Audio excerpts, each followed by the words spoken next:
আসসালামু আলাইকুম। আশা করি সবাই ভালো আছেন। তো কৃষিভিত্তিক ইউটিউব চ্যানেলে এবং আমার গ্রিন অ্যাগ্রো ফার্ম চ্যানেলের পক্ষ থেকে সবাইকে স্বাগত। আপনারা যে পরিমাণ আমাকে সাপোর্ট দিচ্ছেন তাতে আমি অনেক খুশি। তো আপনাদের সবাইকে সুস্বাস্থ্য কামনা করে আজকের মতো ভিডিও শুরু করলাম। তো আজকে আমরা সিম নিয়ে কথা বলবো।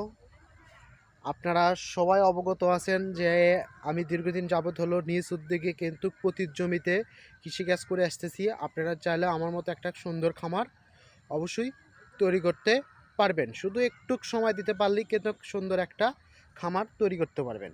তো সম্মানিত ভিউয়ার্সরা, আজকে যে টপিক নিয়ে কথা বলবো সেটা হচ্ছে সিম চাষ। আপনারা জানেন আমি দীর্ঘদিন যাবৎ হলো আধুনিক পদ্ধতিতে সিম চাষ করে থাকি। তো এটা অন্যতম একটা ভিডিও। তো দেখতে পাচ্ছেন এই গাছটা কিন্তু খুবই ছোট বয়স, এখানে কিন্তু 30 থেকে 35 দিন হয়ে গেছে। তার মধ্যে কিন্তু আমি দেশীয় সিম এগুলো আমরা পাইতেছি। তো সম্মানিত ভিউয়ার্সরা দেখেন সেরকম কিন্তু ডগা ছাড়েনি, তার মধ্যে কিন্তু ভালো একটা ফল কিন্তু অলরেডি পাওয়া শুরু হয়ে গেছে।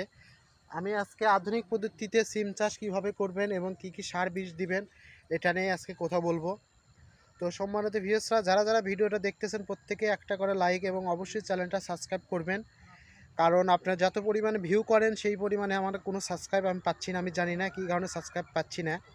তো দয়া করে আপনাদের কাছে রিকোয়েস্ট, প্লিজ দয়া করে যাদের সামনে ভিডিওটা পড়বে তারা অবশ্যই চ্যানেলটা সাবস্ক্রাইব করে দেবেন। আর কথা না বাড়িয়ে আজকের মতো ভিডিওটা যে বিষয় নিয়ে কথা বলবো, অবশ্যই পরিচর্যা এবং কিছু পরিমাণের জৈব সার বা কীটনাশক সার বা গোবর সার দিতে পারলেই কিন্তু আপনারা আমার মতো ভালো একটা ফল অবশ্যই পাবেন।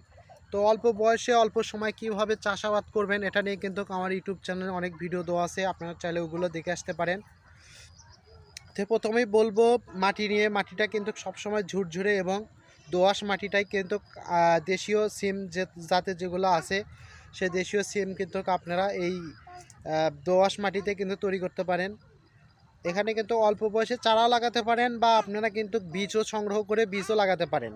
তো দুটা লাগালেও আপনারা দুটা ফলই ভালো পাবেন যদি দোআঁশ মাটিতে লাগাতে পারেন। গাছ লাগানোর পরে সামান্য পরিমাণে চারা গাছে আপনারা নিচে একটু গোবর সার দিবেন বা জৈব সার দিবেন। আর যদি জৈব সার আর গোবর সার না থাকে সেই পরিমাণে আপনারা কিন্তু অবশ্যই কীটনাশক রাসায়নিক সার ব্যবহার করতে পারেন। আমি দুটা সারই ব্যবহার করছি, কারণ আমার মাটিটা ওরকম না। দেখতে পাচ্ছেন মাছের গোড়া, আমার বেশ কয়েকটা গাছ ছিল, গাছগুলো আমার ছাগলের সবগুলো খায় ফেলাইছে, যার জন্য একটা গাছ আছে। তো কোনো ব্যাপার না, একটা গাছ থেকে আমি যে পরিমাণ পাচ্ছি তাতে অনেক খুশি আমি। তো সম্মানিত ভিউয়ার্সরা, আপনারা অবশ্যই চেষ্টা করবেন গাছটাকে সুন্দর করে ঘেরাও করে রাখা, যাতে যে কোনো গরু ছাগল গ্রাম অঞ্চলে বেশি থাকে এগুলো যেন না খেতে পারে। তো সম্মানিত ভিউয়ার্সরা, সামান্য পরিমাণে জৈব সার 5 গ্রাম পরিমাণ পর্যন্ত আপনারা জৈব সার ইউজ করবেন। রাসায়নিক সারও ওই 5 গ্রাম পরিমাণেই দিবেন, কারণ একটা গাছে 5 গ্রামই এনাফ, এর বেশি দিবেন না। বেশি দিতে পারলে গাছের ক্ষতি হতে পারে, কারণ গাছটা তো নিতে হবে, পুষ্টিকণা নিতে হবে, যার জন্য এরকমভাবে আপনারা অল্প সার ব্যবহার করবেন। আর পোকামাকড়ের বিষয়ে কথা বলি, পোকামাকড় সাধারণত সিম গাছে কমই হয়, তারপরে যদি পোকামাকড় আসে অবশ্যই বাজারে যেগুলো কীটনাশক পাওয়া যায় হালকা পরিমাণে সপ্তাহে 1 দিন বা 10 দিনে 1 দিন বা 15 দিনে 1 দিন আপনারা ইউজ করবেন। এটা হচ্ছে প্রথম। আর ছোটো অবস্থায় যদি কোনো পোকামাকড় দেখেন অবশ্যই কীটনাশক ব্যবহার করবেন, তাছাড়া কিন্তু আপনার গাছের ক্ষতি হতে পারে। তো সম্মানিত ভিউয়ার্সরা, আপনারা এগুলা যদি আপনারা ব্যবস্থা নিতে পারেন তাহলে কিন্তু অনেক সুন্দর সিম অবশ্যই পাবেন। সম্মানিত ভিউয়ার্সরা, আর একটা কথা বলবো, সেটা হচ্ছে আপনারা কিন্তু সব সময় নিয়মিতভাবে পানি দিবেন, কারণ এক গাছের অপর নাম কিন্তু পানি, পানির অপর নাম জীবন। তো অবশ্যই পানি ছাড়া কিন্তু কোনো কিছু সম্ভব না। তো অবশ্যই কিন্তু নিয়মিত পানি দিবেন। আমি কিন্তু এই গাছটাকে নিয়মিত পানি দিয়েই রেখে দিয়েছি। এখন বর্তমানে শীতকাল হিসাবে পানি একটু অল্প দিলেও চলবে, তারপরে সপ্তাহে 1 দিন সর্বনিম্নভাবে আপনারা দিবেনই। এটা হচ্ছে আপনাদের কাছে অনুরোধ।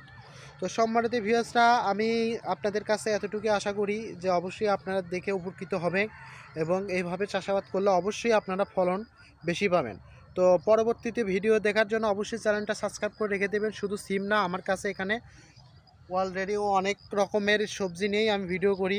আপনারা আমার ইউটিউব চ্যানেলে ঘেটে আপনারা লিস্ট চেক করলেই অবশ্যই পাবেন যে অনেকগুলো ভিডিও দেওয়া আছে। তো সবার সুস্বাস্থ্য কামনা করে আজকের মতো ভিডিও শেষ করলাম। সবাই সুস্থ থাকেন, ভালো থাকেন, খোদা হাফেজ।